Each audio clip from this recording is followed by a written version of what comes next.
Hello, everyone. Welcome to VMN Business Talk. Today, we're going to talk about building a personal brand and getting clients through podcasting. If you'd like to catch up on past episodes covering business and marketing, you can find us on Spotify, Apple Podcasts, Audible, and YouTube. We truly appreciate your follows, comments, and likes. They help us bring even more valuable conversations your way. My name is Diana Spinka. I'm the producer of the show. And as always, I'm here with our host, networking and marketing expert, Victor Nichols. Hello, Vic. Hello there. We're happy to welcome today's guest, Josh Cary, podcast host, media strategist, and founder of Cary Studios. Thank you for being with us this morning, Josh. Please tell us a little bit about your background and how podcasting changed your life. Well, thank you for the invite. My background is sordid, I think the word is. Let me try to phrase this in a way that got us here today. Today, I'm known as the hidden entrepreneur, and that's because I spent 40 years of my life hiding, really showing up in every situation, hiding my true talent, my true ability, and my potential remained hidden because I was desperate to seek the approval of others. It gets very tiring very quickly. And the impetus was the birth of my two young children. I have an 11-year-old and a 9-year-old.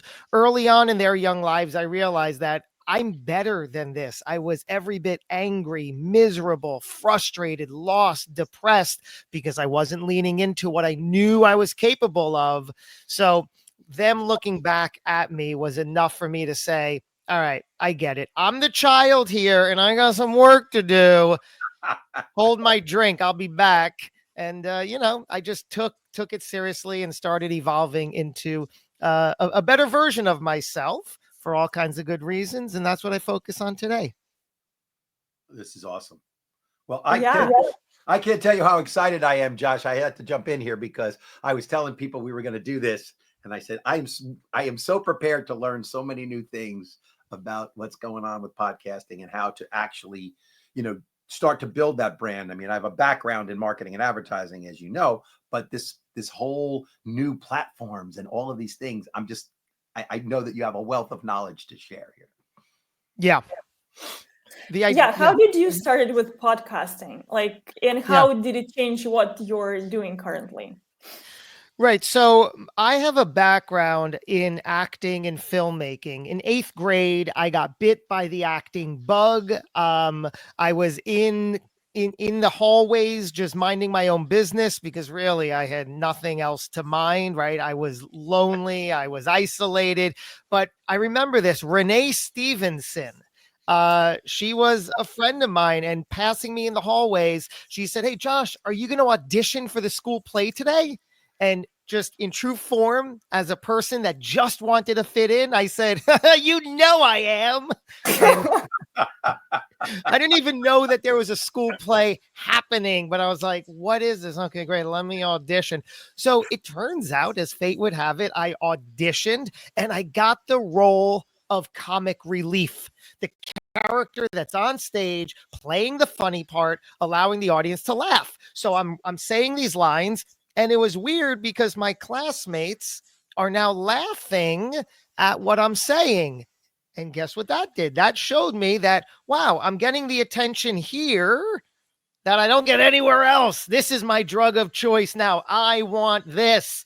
I want more applause, more accolades, more everything. So I said, Mom, Dad, I'm going to become an actor. And I just, pursued that right out of high school, thinking that I can fill this void from the external approval. And that was the belief that I took decades with me. And you know how that ends. It's not the right way, but that's what I was searching for. So finally, cutting to the part of the story with my 2 young children that said, well, this isn't working right anymore. Realize it had to flip. I had to take the personal responsibility first, approve of myself and do all the internal work that ties into that, and did it. Through that discussion with myself, because I have the acting and film bug that never leaves, always need to scratch that itch. I said, podcast. I should start a podcast and sort of, what we hear, document the journey, get comfortable with others, help others. And I was always the kid that asked a lot of questions. And it was always framed back to me when I was a Josh, God, you asked so many questions as if it was a bad thing. Right. I'm always curious. But now I've been able to take that curiosity, turn it into something of value. But I'll tell you something interesting that I learned about myself. Why, as a child and most of my life, did I ask questions? Because I never wanted the attention here. Right. So if I can keep the conversation on you, hey, at least there's a connection here, right? I'm involved in something, but I'm getting you talking. It's about you. And I was like, that's pretty interesting why I used to do that. But now I'm able to turn it into something of value. I started my personal brand. This was about 2017 when I had that realization. And I created the Hidden Entrepreneur, then went onto the mic to continue to scratch the itch and said, you know what, I could probably do something with this. I want to get good at this. I want to become a name and a voice in this industry. And lo and behold, I started getting the feedback from others during episodes saying, hey, this is good. I had a great episode. You're good at this. This is the best episode. This is the best interview I've ever had. And you're really good. So I got that feedback and confirmation and then realized, I really enjoy this. Let me learn all that's involved in this technique, in this industry, because there's so many moving parts, as you know, to being a host, to being a good guest, a lot of moving parts, but a lot of them are learnable skills. So I'm like, let me figure out what's happening here and teach others how to do it at a very high level and real level. Well, obviously now you're in the right place at the right time, because I've seen it obviously on social media and all the people around me, how this is exploding. I watch friends podcasts and I, look at all of the things that they're doing, and everybody's got a different, they got a slightly different take on it, and some are extremely like super polished, super on target, and others, little bumpy, could probably use somebody like a Josh to start helping them out and looking at what it is that you can do to make that better. I mean, one of the things that I got a lot of from folks is that they're just afraid to be on camera. I mean, I think Deanna and I were talking to a friend of ours who just doesn't, probably one of the most amazing people you ever want to meet, personable, the whole 9 yards, but doesn't want to be out in front of the camera. And that's not rare. I mean, I've had this conversation quite a bit. But what do you do with that, Josh? What is that? When you run into people like that, how do you deal with that? Yeah, well, first of all, I understand it firsthand because that's where I spent decades, right? Hiding behind the fear, not taking the step forward. My story involves the fact that the frustration and jealousy came from, I knew darn well what I was capable of doing, but wasn't doing it for all those reasons. Right. So when I talk with someone who says, oh, I don't want to be on camera, I'm scared to be on camera, it's twofold. First, we really need to figure out why. Right? What is that really about? What is the fear? And after a session or so, a very directed, safe, comfortable conversation where they can really explore what is this about? Right. Because unless you could get through that, just telling them like, look, let's just do it. Don't worry about it. It'll be great. That's not going to work because there's still that whole psychological hesitation. So that's where I'm able to really unravel. I get it. You're scared, but what is it really coming down to? Then the other piece of that, even if you don't have that, you're like, no, I want to start a podcast. I just don't know X, Y, and Z. It still comes down to, why in the world are we doing this? Everybody wants an ROI. Everybody wants a result. And we need to determine first and foremost, how are we measuring success? What does success look like? Why in the world are we doing this? What are we going for here? Even, Vic, as you said, those unpolished shows could be a massive success to those people if they're getting the outcome they want and expect. Absolutely. But you have to know it. It doesn't have to be thousands of dollars. It doesn't have to be thousands of downloads, but it's got to be something that you're getting out of it. But there are so many podcasts. Like, it looks like everybody doing podcasts, but does it really make sense to start one? Well, of course. And that's actually a disillusioned view. There are only 3 million or so active podcasts currently. There's about double in Apple Podcasts and Spotify, for example, but active, meaning those who produce a show within the past 60 or 90 days would be active. 3 million. So while it may look saturated, by no stretch is it. It's also the kind of thing, if somebody came to the table and said, I want to start a business, I want to build a website, right? How many businesses are there? How many websites are there? How many YouTube channels are there? Many, many more than the amount of podcasts.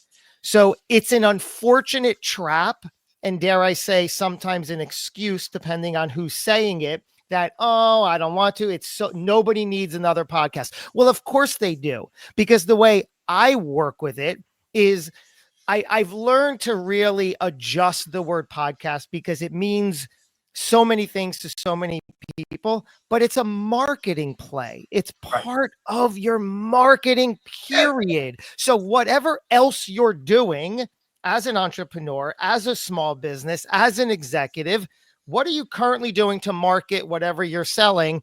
This is the piece of the puzzle that I bring to the table. And there's not one way to create a podcast. That's why I hesitate, because people do have sometimes they have a reaction to it that just keeps them off path. Instead of a podcast, it's part of your marketing play. It can be a 6-part interview series that we create, and we do that a few times or once, but it doesn't have to be a podcast. It can look so many different ways. So I say, get in the game. There are ways to structure it, and it's not saturated at all.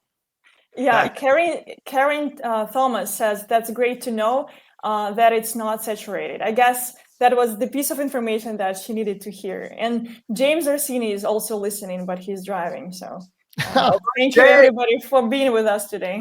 He's the greatest. On that note, she said, it's great to know it's not saturated. Again, we immediately take that off the table through a conversation of, if you have it in your mind, you want to start a podcast, we need to identify, like I said, why? What is the reason? What are we going for? Right? What are you looking to do with it? What? Yeah. What's the end game? Yeah. Yeah. How are we using it as the marketing piece for what your goal is, why you're doing it? So then it narrows down to how you stand out through those, like among the pool of 3 million, 6 million podcasters. And I guess that's what you really dive in with clients on the presence, and like, how do you find those key elements of a strong podcast? Well, it comes down to, as I say, first determining what are we going for. Maybe you don't have to stand out, right? Because standing out in that context, I'm imagining, signifies that you are getting big numbers, that you are growing your audience, right? So that is not the only end game. There are so many ways to successfully use a podcast that have nothing to do with growing your listener base. But how you stand out is important with how you show up on the screen. So when I work with clients, I focus on 2 specific things: the technical and the technique. The technical is going to make sure that on camera you look good, you're framed right, you have a fine microphone. And these are so inexpensive things, but sometimes you don't know what you don't know. So the technical, the microphone, the lighting, the framing, the background, those sorts of things. Very easy, but necessary. And then the technique. We're going to grow the show. We're going to determine and we're going to back into the show's creation based on what are we going for here? What's the end result? Why do we want to do this? Who do we want to reach? How are we positioning and framing the concept of the show to your fan base, to your customers, to your audience? And then we back in and create the right show for the person. Or is it solo episodes? Is it an interview show? Who are we interviewing? Why are we interviewing them? What's the value? Why would the listener tune in, right? So these are some of the questions that we systematically have to develop. So the way to stand out, like I said, is a lot of these are learnable skills, and that's what I help strategize and teach on. We get the technique and the technical, wrap that all in so you stand out no matter what the goal for the show is. And what can be the goal? I mean, it can be selling, or getting more clients. Yeah, good question. Yeah, but what are other goals that right? So, well, a lot of people come to the table thinking that it's only a success if I create the show and 1 million people listen to it, and then they get caught up on how are we going to get? I don't know how are we going to get 1 million people to listen to this darn show? Yeah, for sure. Yeah. And that's the trap, because that's just one way to make money. I mean, the idea is, I always say when people say, hey, how can I get more listeners? How can I grow my show? My first question is always, first, I have to turn the table and ask you, what do you think more listeners are going to do for you? And the implication is, because maybe we can achieve whatever you think that's going to achieve right now. Well, I want to sell more. Okay. I want more revenue, more income. I want more people to know about the product. Okay. Then let's analyze the show and see if the structure of the show or the conversations you're having might not be dialed into your brand, your growth strategy. So a goal for the show could be as broad as brand awareness, personal branding, positioning. Maybe the host through their company want to be positioned as a thought leader in a place of authority, the go-to voice in this topic. So maybe that's enough. Where, again, listenership can also not matter, because you're creating this content, and we know how important our friend Gary V always talks about content plays and documenting and creating the content. That's what this is. So it's not just the one-off episodes that we're creating and then they go and do their thing. We can take these episodes and, of course, chop them up, market them in a variety of ways. You have video clips, you have the long form, you have the short form on the platforms of your choice. You can create transcripts and blog articles and email series based on this. There's so many things you can do. So the goal could be things like that: brand positioning, personal branding authority and positioning. Or if you want to sell more, a good strategy is, let's determine who your ideal client is, who is your best customer, and let's create a show that is valuable for you, the audience, and the guest, but we'll bring your ideal client on the show as guest. We'll do the outreach, and then we'll frame and record a show that is so valuable that now you're in conversation. Because perhaps being on an episode, whether it's a host or a guest, you create this synergy and this bond and this rapport with the host and the guest that is unmatched. So if you want to get into conversation with somebody, a simple invite, hey, would you like to be on my show? I talk to thought leaders who do X, Y, and Z, and I think you'd be great. They're more likely to say yes than, hey, can I pick your brain? Hey, do you want to hear my offer? Hey, would you like to sit down? Things like that. Yeah, so there is a mutual value. Of course. Yeah. We got a few very interesting comments. James is saying that at Sasha, we used the podcast to attract new employees. Oh, great. Yeah. Same. Yeah. Is that the end of the statement, the comment? Yeah, I mean, that's the same concept of what I just said, to attract new employees, to attract clients. I'd love to hear whether they're using it, because you can go two directions with this. You can look to attract new employees by creating a show that speaks to and attracts your new employee avatar as a listener, and or create a concept of a show that would bring them to the table as a guest, and now you're offering all this value, and now you really have them at the table to see if there's a great match. Right. Mm-hmm. Yeah, Corinne also says, I love that. I think it was about getting the game. I have been hesitating for a long time on starting my podcast. Well, maybe this little push will be your start. Yeah, sure. I would throw the question back, why?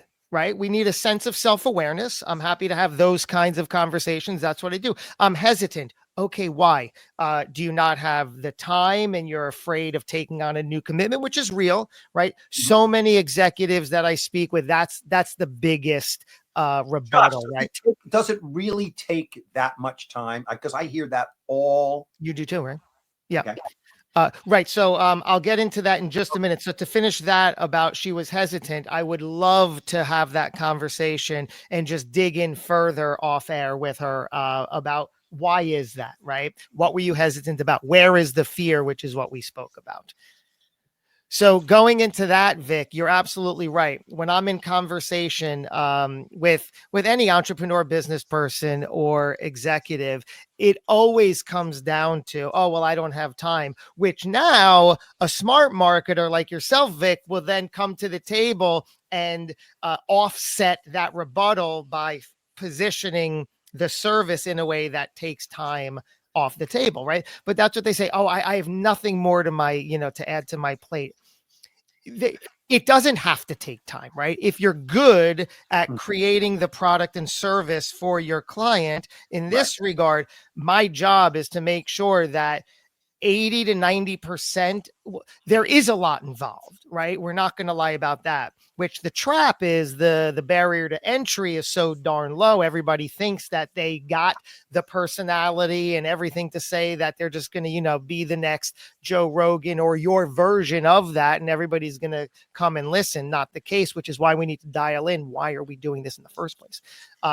But so much of the moving parts are done on our side of the table, 80 to 90%. So after the first month, and we take those first handful of weeks to really work one-on-one with the executive to make sure that we're creating the right show with the right goals for the right outcome.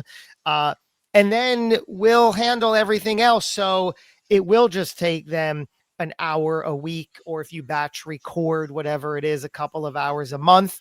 And then that's really it. So after a month or so, it doesn't take any length of time at all. But if it's something you want to handle on your own, then there are a lot of moving parts, as to make it work well. Right. And sometimes the sensible thing is to get the help from the professionals that you need in order to make sure that you're utilizing your time wisely. And I talk to so many different people who are at various levels in their companies and say, how much time do you spend on frivolous bullshit? Okay. That that you could be spending your time on things that are focused in on actually making, moving your business forward. And then as they start to think it through, they're like, you might have something there, because I really do spend a lot of time, dealing with stuff that probably is not going to make me any money. You know what I mean? Right. But you got to start thinking that way. I mean, you've got to get past that and say, what should I be doing in order to help myself bring in more business and bring in more visibility, clients? And it's a long burn. That's the other thing too, is that I think a lot of people sometimes think it's instantaneous and it's overnight. You have to put some effort into it, and it does take some time. Yeah. I've learned to, the question I get sometimes is, well, how long do we have to do this for? Right. It's like, well, and I always say, well, if you can't even in your mind commit to 6 months, Right. this might not be the approach, but at least 6 months to really get into the groove. And we generally do a 22 episode package over those 6 months. Okay. And that's a good, substantial deliverable that works. And that's a library. And it's also a library of stuff, like you said, that you can go back to, you can use, you can cut up, you can make different things from it. I mean, that's a on and on, of course. Yeah. We have two very good questions. First one, I guess it's more like a statement from Corinne. She says that she's camera shy. And this is, I know you can really tap into that. Well, sure. I mean, camera shy is a real thing, right? I even coming from the acting and film world, when I started more, online camera videos and interviews and podcasts, nobody likes the way they look on camera. It takes forever to get comfortable with how you look on camera. And then listening to yourself, oh, it's atrocious. Okay, fine. We can admit that. So it does take a little bit of time, but so you're camera shy. Again, I would still love the conversation to really dig into why that is, where that comes from, and how can we slowly and strategically help you overcome that. I get it, right? I'm not going to say, well, just get through it. Come on. Nobody cares. We all do it. Show you. No. Psychologically, there's going to be that block and it's not going to work well. So I would need more information to really figure out how to dig into that and help someone like her overcome it and get to a place of comfortability. Mm-hmm. Yeah, and that was very good. The second question was from Matthew Glass. Do people expect you are already an expert, or can you become an expert by podcasting? Matthew Glass, I hope we're connected. I love you and the question. It's not, right? When I first started the Hidden Entrepreneur brand in 2017 and then said, I want to create a podcast, and I launched it in mid 2018. I was not an expert in any way. So no, you can literally position yourself as the guide, as the person learning in real time along with your audience. So depending on who you are, what you're serving and offering, and how you're positioned in the marketplace, you can every bit come to the table with that and say, hey, listener, I'm here to learn right alongside of you and to help us understand X, Y, and Z. We have Vic Nichols to help us through it. Vic, I'm so glad to have you on the show today. What do we need to know, right? So you're learning in real time. So the answer is no. That's awesome. Well, I mean, I kind of feel that way today. That's actually, we're living it today, because I am, light years away from being an expert in this genre. And I have a millennia to go till I, finally reach a point where I feel comfortable from that aspect. And I'm a beginner in this. And that's one of the reasons why I was so excited when you agreed to come on. I'm like, well, this is great. He's going to help the people who listen to us, but he's really going to help us too. Yeah. Right. Like several years ago when I started my show, I was no expert whatsoever, but I said, I want to just sort of document what I'm learning in real time in this personal growth, personal development state, and talk to my audience about it and talk to great people who I can learn from and learn with my audience from. Nobody's an expert until, much later in life, even if that. Yeah. Agreed. What are if we overcame all those, obstacles, like we do 24 episodes or 30 episodes, then we do want to get a little bit of audience, right? What are the best ways to grow a podcast, to get an audience, to attract more clients, more listeners? What works for you? Consistency, as they say. Right. Okay. So you said 20 or 30 episodes. The statistic is that more than 90% of people who start a podcast never make it past 7 or 10 episodes. So if you literally These are documented statistics. So if you can get to 20 or 30 episodes, you're way ahead of the game. So in order to grow a show, you'll hear the idiom is usually, well, you have to put out good content. Okay, it's a good start, but how are we judging good content? I say in order to grow an audience, or in order to continue to be motivated to stay at this, you have to know how we're measuring success. Deanna, you're saying, how do we grow an audience? Right? That was your question. You said, well, at some point we'd want to, maybe, not always, right? That is a belief of yours and a question that I would turn back around and saying, fair. I get it. Everybody wants an audience, but for what end? Are you hoping to convert more of an audience into more revenue, right? Like I said, what is the reason you want a bigger audience? Is there monetization on like Shopify, or not Shopify, Spotify, Audible? Like, because if we compare it to social media, because I'm more a social media girl, like if you get certain like followers, certain views on your videos, you can get monetization from your videos. Like, does it the same strategy works for podcasts? Sure. Yes. In theory, it does. You're asking about, if I understand it, sponsorships and advertising. Right.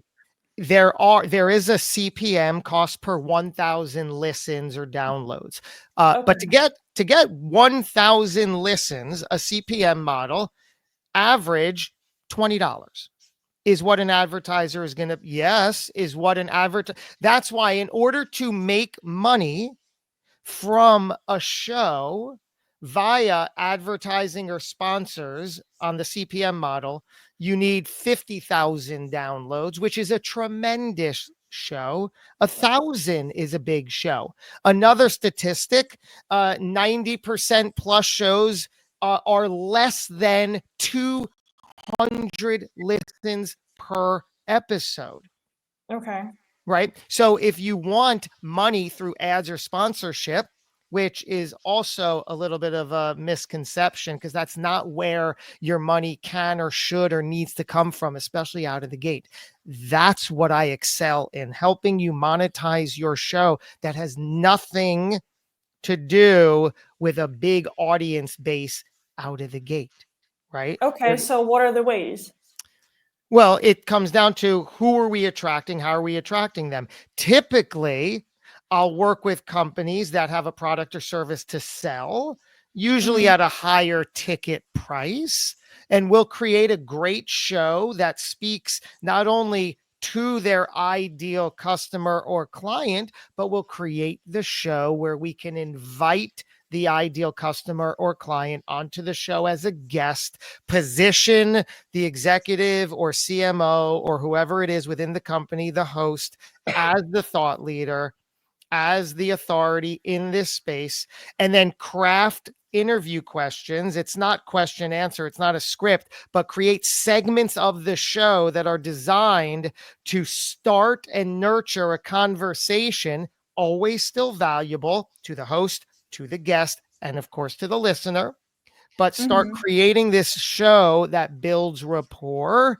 and naturally leads to a conversation of how we can now work together. You just spent 20 or 30 minutes with this person, and we've outlined the right shows, probably to identify some pain points, probably to identify ways you can help them of value, all within the context of the show, figuring out where the guest is currently in their business, what their aspirations and goals are, and then you can help them get there, providing value all through the show, 20 minutes of an episode. And now you've created this rapport, this dialogue with them, that after the show, you can now transition to a conversation of assistance, of service.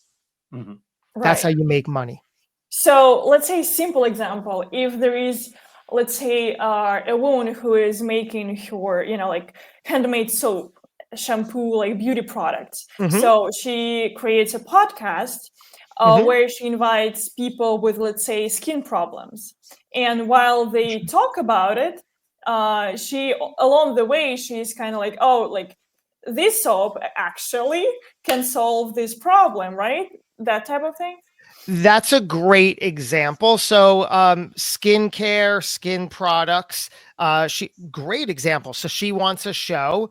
The question is, who's your ideal? Who are we selling? Who's buying this? Why are they buying it? What's their pain point? Why do they desperately want and need this solution?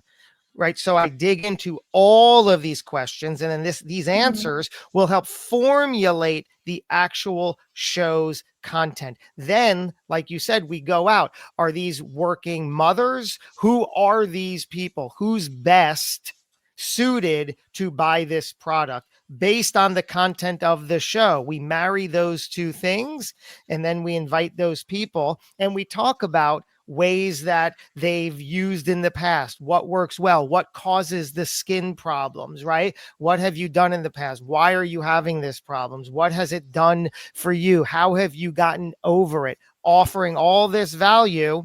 And then it's no secret that this person also owns this fantastic skincare company, right?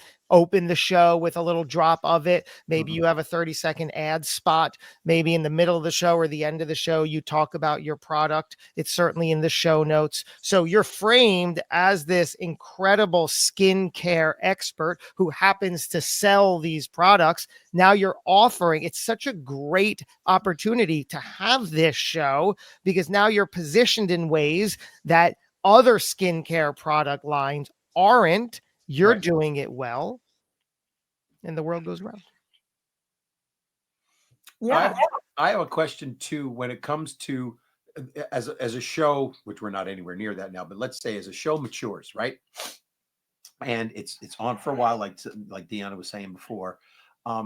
As far as the content, do you suggest for folks to experiment with different things and kind of change it a long time? And the reason I'm asking that question because as a consumer, there are people that I watch on YouTube, and I've watched them for several years. And when I started watching them, they were doing one thing. Correct. Right.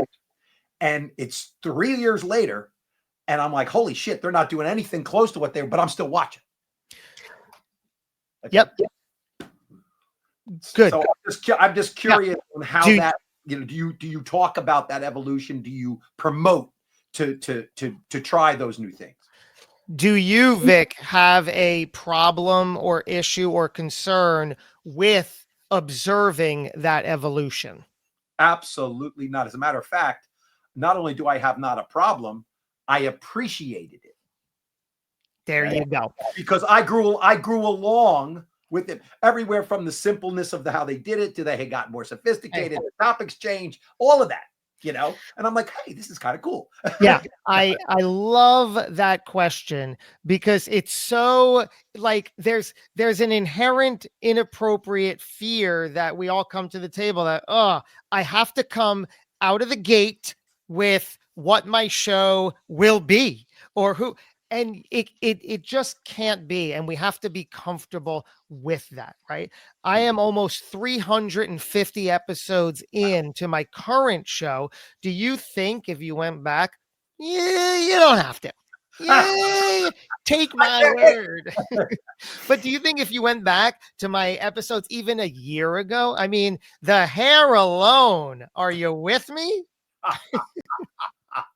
But seriously, did I know what I was doing episodes 1 to 50 to 100? Maybe, maybe not. The style was completely different. What I was talking about has certainly evolved because we evolve. So you have to be give yourself grace, be gracious with yourself in this regard to know the first 10, 20 episodes are me just figuring it out. And that's good, right? Once we structure the show and start recording, just get out there confidently and see what works. See what you do well. See what you like doing. See what gets a good reaction. when I first was doing my shows, for the first, probably 100+ episodes, my episodes were close to an hour. I'm going 20, 25 minutes on a long day right now. And that's perfect for my episodes now. I think that that's a good sweet spot. It works well for me, for the guest, for the audience. I framed it in a great way and it works well. But an hour-long episodes, I was very happy doing. But the whole structure and concept was a little bit different. So yes, you have to be able to be comfortable with the change and the adjustment in real time along the way. Thank you for that answer. And I was hoping that that was going to be the answer, because I get that feeling, and partially because, being a serial entrepreneur, as you can certainly relate to, and many other people out there can relate to. I do like the idea of evolution and change because, frankly, I use the word, I get bored.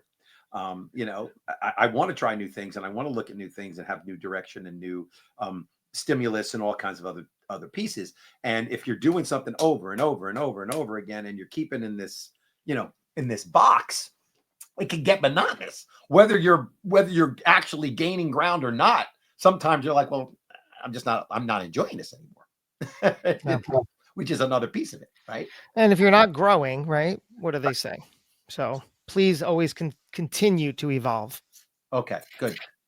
We have another question from Aliyah. Very good question. Is it a good idea to bring in your other brands to your podcast, or would it be too confusing if you're building your personal brand? What are the tips on being able to meld the two? Great question. So the question is can you bring in more than one brand to the podcast? I guess it depends, right? How is this? I would need just a little more information to really understand. There's no hard and fast rule. We could probably make anything work as long as there's a compelling reason to make it work. If it's this one person and they have a couple of brands, but we are still creating one show, we'd want to make sure that the content and segments and the goal of the show is accurate and appropriate for what they're going for. There's no reason not to. I don't see any hard and fast rule that it's not. Actually, it's so funny because I'm so glad she asked that question, because I live that, Josh, every day. Okay. We have Playos, which is our, Oh, sure. Yeah. I like this. Playos, which is our kind of like our core. We have our promotional products company. Okay. We have a publishing business. Yeah. Right. So, and they're all known, which is interesting. Yes, I'm the common denominator, but there are people who have no idea. Like maybe they purchased premiums and incentives from me. They have no idea the other things that we do. None. Right. So there are these silos. So I think utilizing or bringing that up with the personal brand, because obviously VMN, they're my initials. They're always going to be my initials. So that's going to be my personal brand. I don't intend to change my name anytime soon. So because of that, I do have these other brands, and I do have these other, they're all related to marketing and advertising. They're all related to the same sphere. Sure. Different brands. So I think that was a very interesting question. Yeah. And again, since there's no hard and fast rule, we could make whatever work as long as there's a compelling reason. And it sounds like if that person is the personal brand, which is a lot of the work that I do, taking the person from the company within the company and positioning them as the personal brand for all kinds of benefit, right? This isn't to neglect the brand, of course, it's to enhance it. Right. But so in this case, if the person is the one with these two brands, and we can and the goal is to position her as the authority in a space and tie in the two brands, then fine, we can make it work, certainly. Okay. So that was a great answer. We got a very nice comment from Devin. He says, "This is one of the best, most valuable things I've ever seen on LinkedIn. Thank you for posting this live. Amazing stuff." Well, thank you for listening to us. We're here for you. Devin, I really appreciate that feedback. I mean, feedback is so vitally important. So I thank you for that. If you don't mind, I'd love to know what is so valuable. What are you getting from this personally that really hits home? What is that click or that light bulb or that feeling that makes it so valuable? And thanks for that. Yeah, we're have a next question.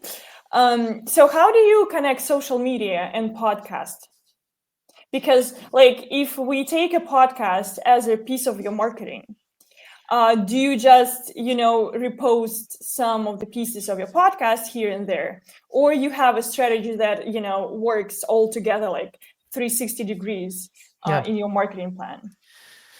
The good thing about a podcast is you are right. So this is positioned as a piece of the marketing pie. So when you create the interview, it's long form content, 20 or 30 or 40, whatever minutes it is, you have that. Then, of course, you can chop it up into a variety of social clips. And then, like I said, you can create a blog article about it. You can put it in your email. If you have a private community, you can do certain things with it in your private community. So there are a lot of ways to utilize this. You can sell or offer bonus content or ad-free content or additional kind of content and then sort of monetize it that way, right? So there are so many tricks to the trade, so to speak, of how to position the show for all of your goals.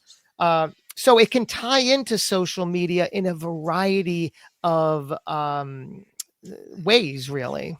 Mm-hmm. Talk to me about private community, because I hear a lot of brands started doing private member clubs, like Aylar, the yoga outfits. They build a gym in LA that's only influencers with, I guess, 100,000 followers are allowed. 100,000 and more. So, creates private community. Of course, there are others, but I see more and more companies are doing this private membership club. Yeah. So if you have any sort of private community, whether it's on a Facebook group or a school group or what have you, you can create your show that also serves them. Your, again, marketing, right? This is all a marketing play. So we can create a show for you that ties into that end goal. So it's like, okay, what is your goal, right? Why do we want to create a show? Well, I want to increase membership to my private community. Okay, that's a great goal. So how do we do that? Now we have to create a show that is so valuable that people will want to be part of the show as a benefit for the community.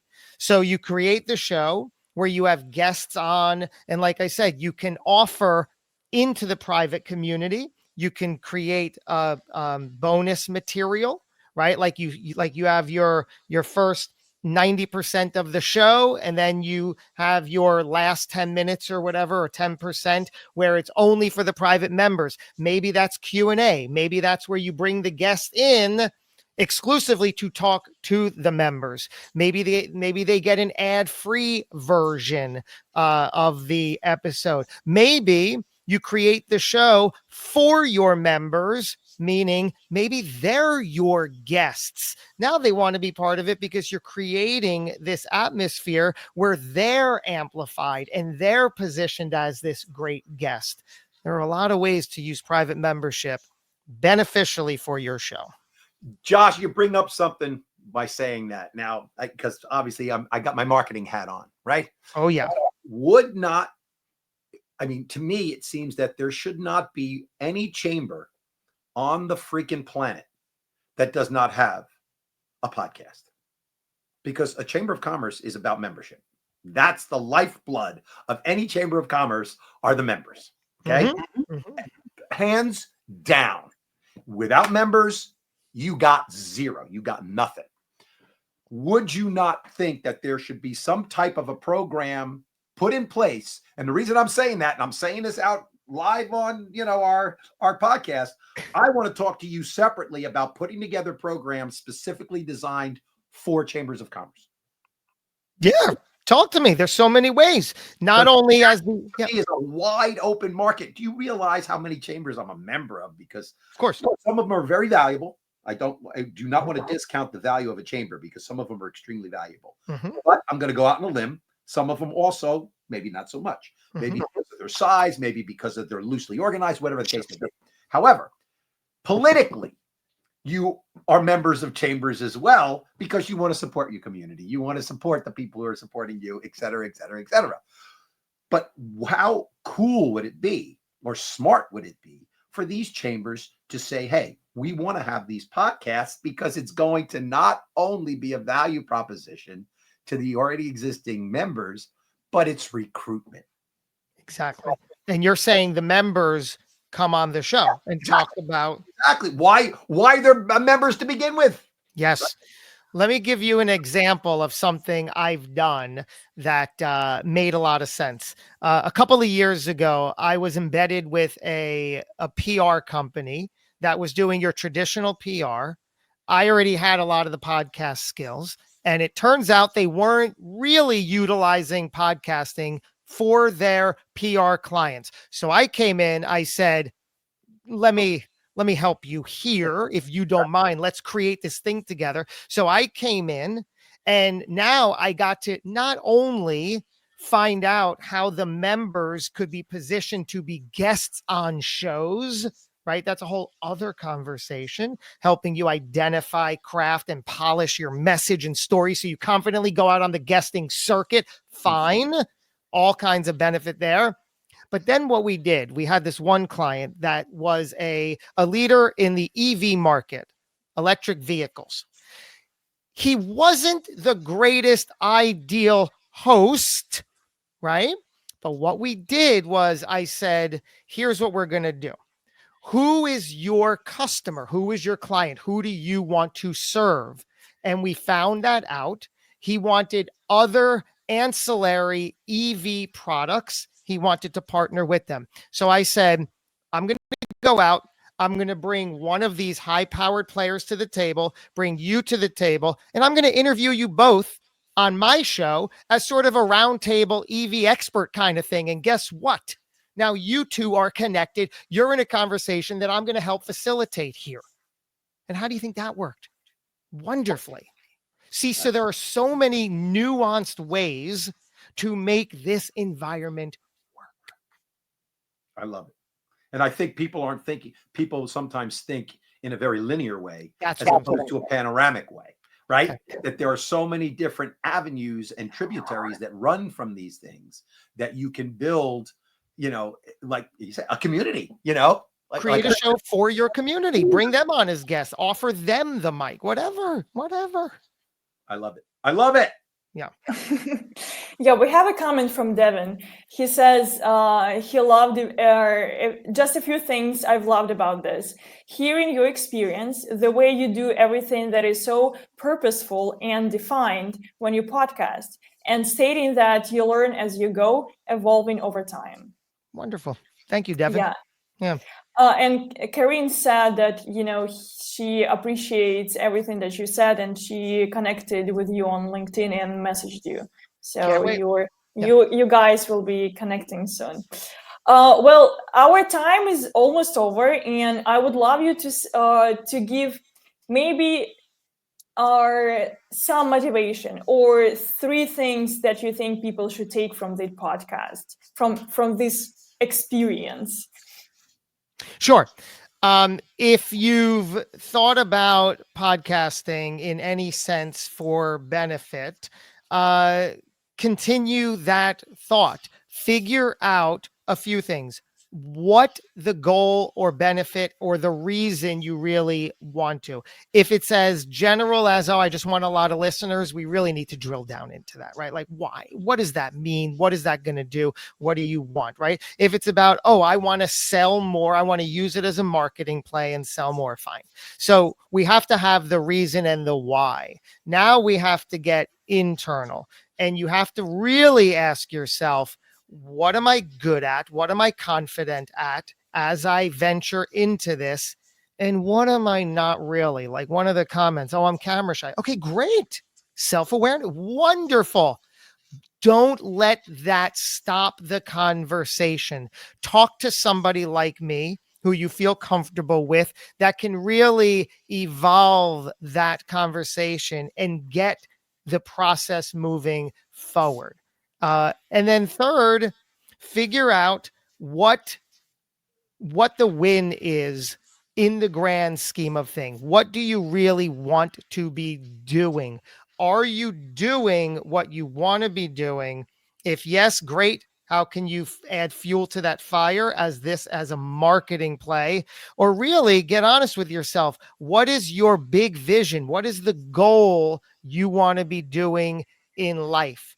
And then figure out how a podcast can help you to that end. Most importantly, be fair to yourself and speak to the right people so you don't get caught halfway through and throw the towel in and now all bets are off. It's very possible, knowing who you are within this whole entire ecosystem and where you need the help, and the help is out there. You also have a program coming up late this March or next month. Can you talk a little about the program? Yeah, sure. So I work with leaders and executives on two sides of the coin. Yes, it's all focused in and around podcasting, but the bigger picture is, how do you use your voice to get what you're going for, right? What is the goal? And then how do we use your voice to achieve that goal? So we accomplish that two sides of the mic, either polishing you up as a guest and then getting you out on the circuit, and then taking all those episodes, chopping them up into marketing materials, and then having that continue. Or sometimes it's equally as effective, as we spoke about today, creating a show in and around you and your personal brand. So the program we have coming out is called Guest for Success. It's a private influence network. It's going to be 6 months meeting weekly with me and the others in the program. To do all that, we have a systemized program that you follow each week that starts with helping you identify things like your core message. Didn't even get into this today, but that's really where all of the messaging starts. It's helping you identify what your big, broad core belief and message is that surrounds everything you do, speak of, and stand for. So things like that. And then each week we meet, move the conversation forward, and get you out on the circuit, help you create the show, and achieve your goals. We have to do another stream about being a guest. Yeah. Because we didn't really have time to talk about this it's time. a whole separate conversation. Yeah, and we absolutely want to have that. We're going to schedule that. Sure. Yeah, Vic, and a few words from you. What did you learn today? Well, I learned, one of the things I guess would be affirmations of the fact that we were doing the right thing by getting involved in podcasting to begin with.